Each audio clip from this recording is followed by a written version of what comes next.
Welcome to More Than a Few Words, marketing conversation for business owners. This is your host, Lorraine Ball. And yes, I do public speaking for a living. But even if that's not your career goal, you need to be a good public speaker. Whether you're standing up in front of an audience, one on one with an employee, or a customer, at the heart of each of those interactions are your communication skills. And that's what we're going to talk about today. I could not think of a better person to have this conversation with than Brenden from Master Talk. What is Master Talk? It's a YouTube channel he started to help the world master the art of public speaking and communication. He started coaching others to speak impactfully when he was just 19 years old. But he realized that no one was, when he was 19 years old. One of the things that he realized very quickly was that no one was sharing practical, simple videos on YouTube for those who could not afford a coach. And that's what he's done with Master Talk, where he shares these tips and tricks. And today he's going to share some of them with us. Brenden, welcome to the show. Lorraine, the pleasure is absolutely mine. Thanks for the kind intro. It's great to be here. It's so nice to have you. And as we're talking about this, I know that public speaking is a really broad topic. But if there were one, two, or maybe three things that you would tell someone who wants to be better at public speaking tomorrow than they are today, what would those things be? And we can dive into each of them. Absolutely, Lorraine. So for me, the frame is always communication is like juggling 18 balls at the same time. One of those balls is body language, one of them storytelling, one's smiling in the right way, another one's facial expressions. And it could get really confusing really quickly for people who are trying to learn the skill. So for me, the question has simply been, what are the three easiest balls to juggle? Because if you can juggle those three, you can get results really quickly and build momentum. So let's start with ball number one, and I'll throw it back to you, which is the random word exercise. Pick a word like light bulb, like home, like doorknob, and create random presentations out of thin air for 60 seconds. And there's two main reasons you want to do this. One, as an entrepreneur, you need to learn how to think on your feet. You have no idea what's going to happen sometimes on a sales call, a networking cocktail, and they're going to throw a bunch of random questions and ideas at you. And if you know how to navigate that, it'll be much easier for you to gain more sales and credibility. And the second reason is if you can make sense out of nonsense, you can make sense out of anything. That is such a great exercise. I remember I was in Toastmasters very early in my career, and it was a similar activity. I never thought about it in quite that way, though. This idea that you pick a random topic and create that bridge. You create a short presentation, but you also create a bridge, maybe back to you, to what you do, to find that common ground, which is so important in every type of communication. Okay, so I'm going to practice my random word exercises. I'm going to talk about tuna fish and toothbrushes. What do I do next?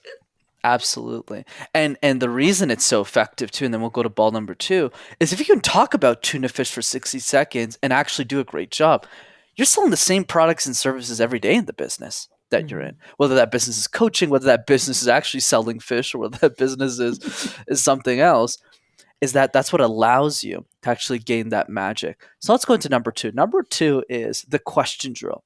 We get asked questions all the time in our lives as entrepreneurs, on sales calls, on podcasts, at speaking events where we have to give a workshop, sales presentations. But most of us, Lorraine, are reactive to those questions. We're not ready for the questions that life has in store for us. I'll give you an example. When I started Master Talk and I started guesting on shows like this, I sucked. I remember some guy asked me, "Hey, Brendan, where does the fear of communication come from?" And I looked at him, Lorraine, and I said, I, I don't know, Los Angeles? Maybe London. I'm not sure. So I didn't know the answer. So what did I do? Every single day, Lorraine, for 5 minutes, that's all I'm asking your audience to book in their schedule every day. Answer one question that you think the world will ask you about your business, your products, your services, your expertise.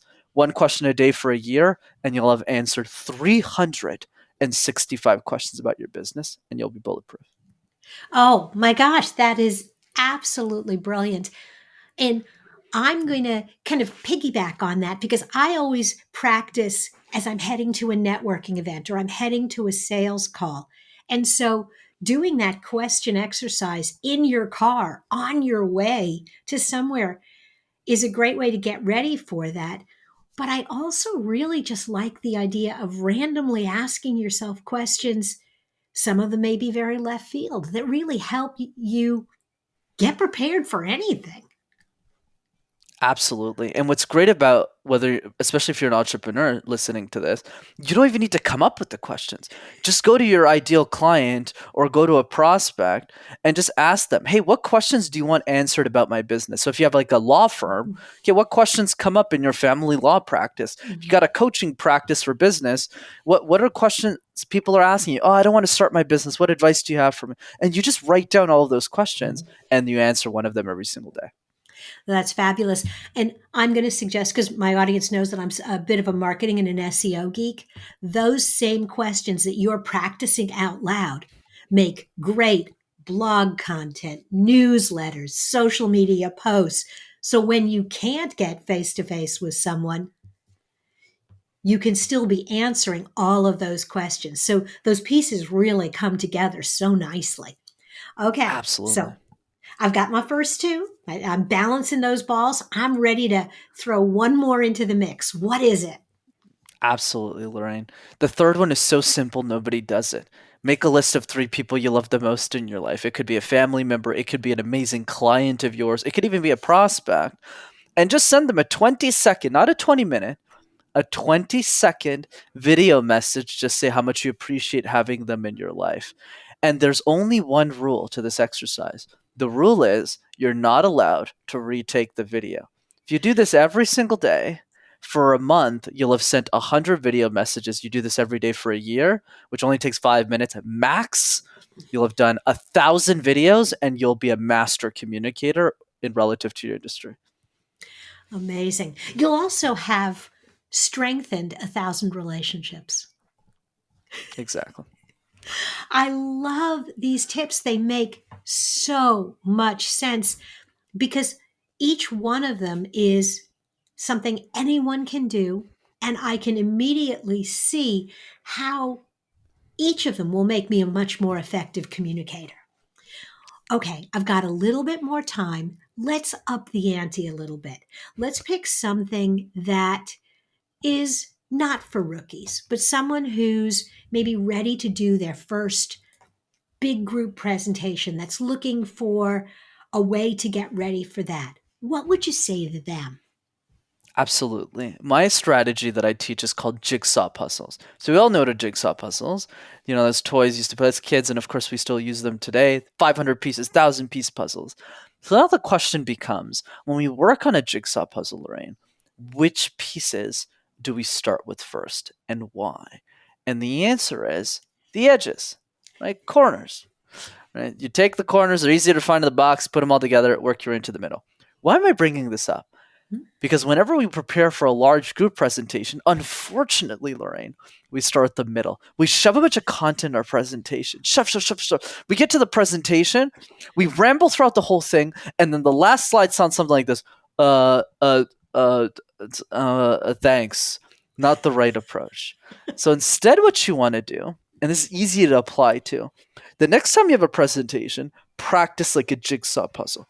Just practice the introduction 10, 15 times. Seems like a big number, but your introduction's 2 minutes. It'll only take you 30 minutes to do this.